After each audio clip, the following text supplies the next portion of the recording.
欢迎收听5月30号的迦南之声，我是世界牧师平安。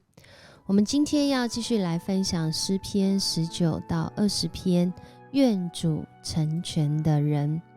一位愿主成全的人，他所经历的是至终他感受到自己的生命是蒙主悦纳的。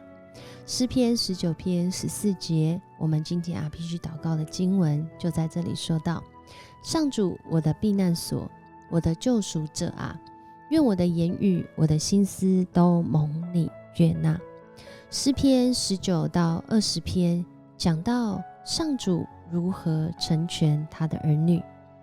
有一个故事这样说：2棵树拴成了铁丝，成了晒衣架，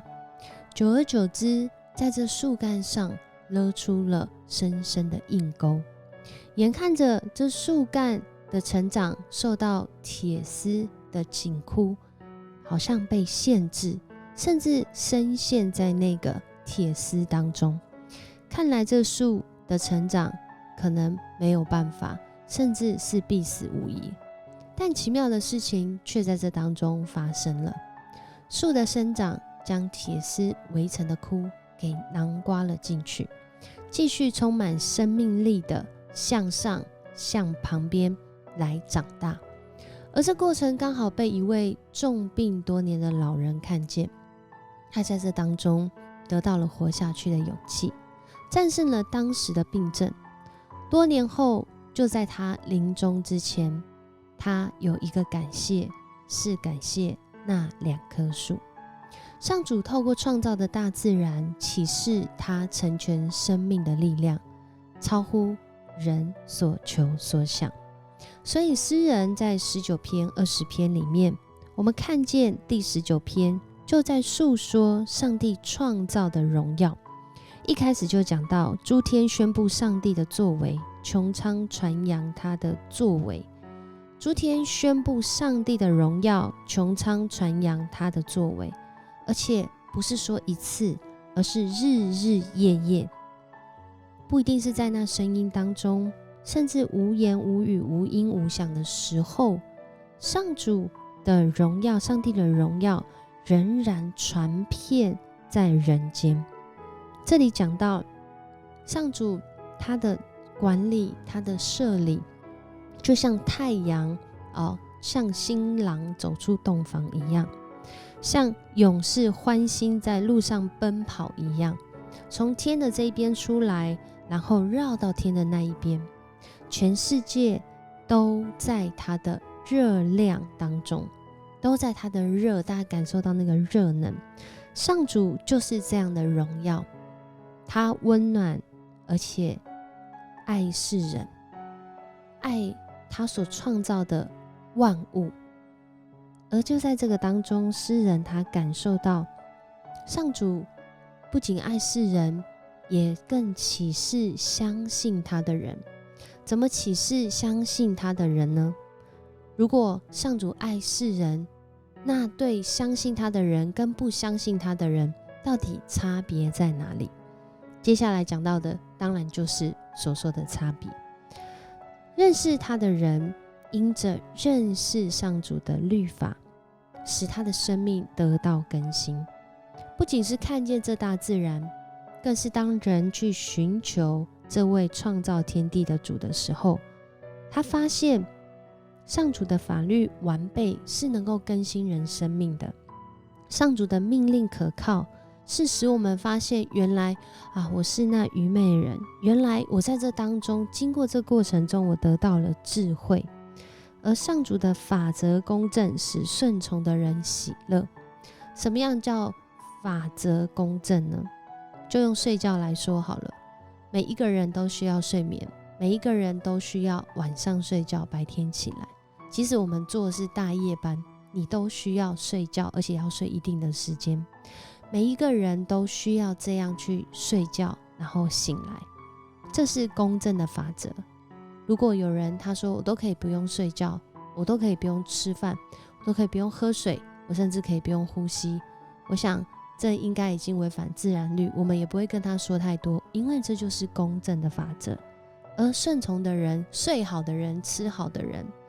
他有好好过生活、好好管理自己的人，他自然就得到身心灵健康所带来的喜乐，不是吗？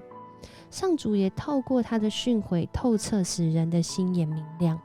特别当我们脑袋一片浆糊真的是很难思考的时候，上主按着他的心意，按着他每一天的话语来到我们生命当中，使我们更清楚知道什么是我们要选择，什么是我们要放下的。而在这里面讲到认识上主的人会经历到上主的真理来带领他，而且这真理并不改变，走到哪里都适用。而在这里面最后讲到上主的判断准确，始终公道。我们需要公义吗？我们需要真正的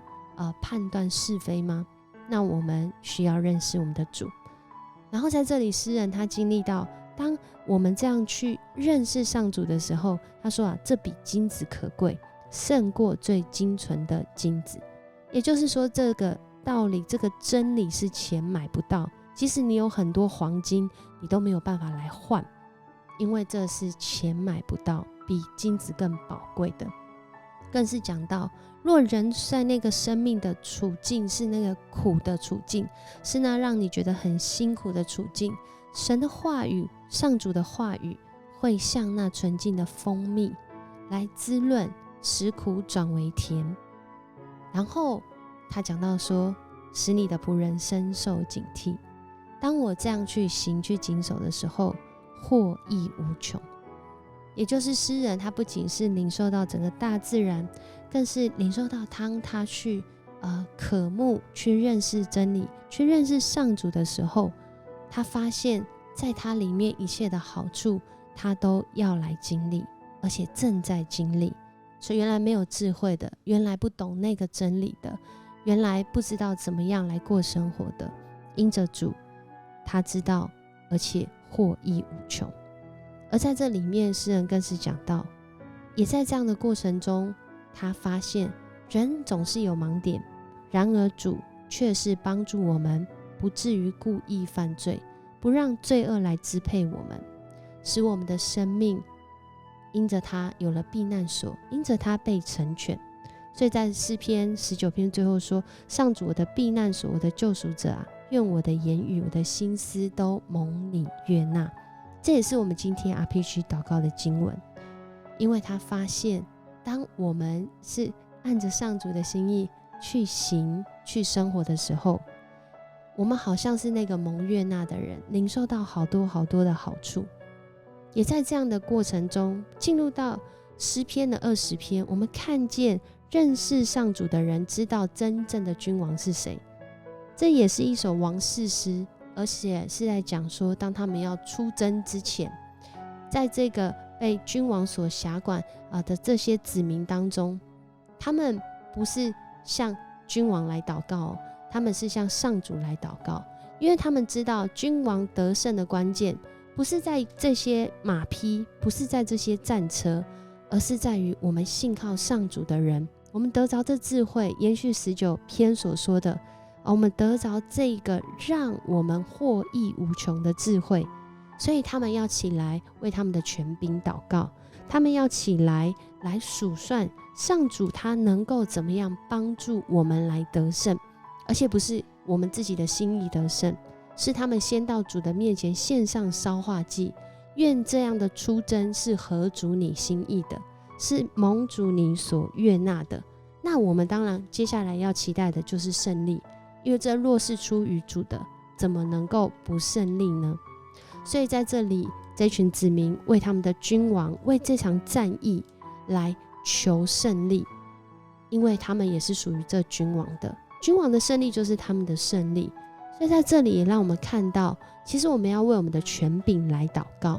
以我们的教会，我们就是要为我们的牧师，为我们的长子，为我们的同工；以我们的家庭来说，我们就是要为我们的家庭这个一家之主不仅是我讲的一家之主，不仅是耶稣，更是讲到家里实际在带领的人，要为他们来祝福，为他们来祷告，使他们的生命领受从主来的成全跟智慧。当我们为君王、为我们的权柄祷告的时候，我们也是在成全他们的生命，是蒙神所喜悦的。所以恳求神来帮助我们，真的是很多时候上主借着大自然，更借着他的话语，诗人经历到上主的成全，所以他非常渴望自己的生命是蒙主悦纳的。这对我跟上主的关系在今天有什么提醒或启示吗？我们要一起来祷告。爱我们的主，我们感谢赞美你，因为得胜是在乎你的主权，让我们的生命有智慧是在乎你的设立。主啊，你透过大自然，让大自然来启示我们的生命，让我们看见我们的限制，更看见我们在你创造中的权柄，是要起来祷告，是要为我们自己的生活来活出那合神心意的方式。主啊，带领我们在今天一天的开始，主，我们就来寻求你，我们就在祷告中，我们就在你的话语中来数算你今天带领我们成全我们的方式。因为你已经在你的话语里面说，你要使我们的生命得更新，使我们的生命得智慧，使我们的心因着顺从顺服你而喜乐，使我们的心眼明亮起来。因为你用你的话来带领我们前面的路，你带领我们走这得胜的路，更是带领我们走这智慧的路。恳求主你帮助我们，也让我们喜爱你的话语，就像喜爱这个蜂蜜的甘甜，就像喜爱这金子的宝贵。主啊，你帮助我们更喜欢你的话语胜过这些，使我们每一次在你的话语当中，我们听了，我们行了，我们的心就喜乐不断。我们向你献上感谢，这样祷告奉主耶稣的名求，阿们。很开心跟你一起分享迦南之声，愿上主的话语成全你的生命，使你的生命满有从他来的智慧。我是世界牧师，我们明天见。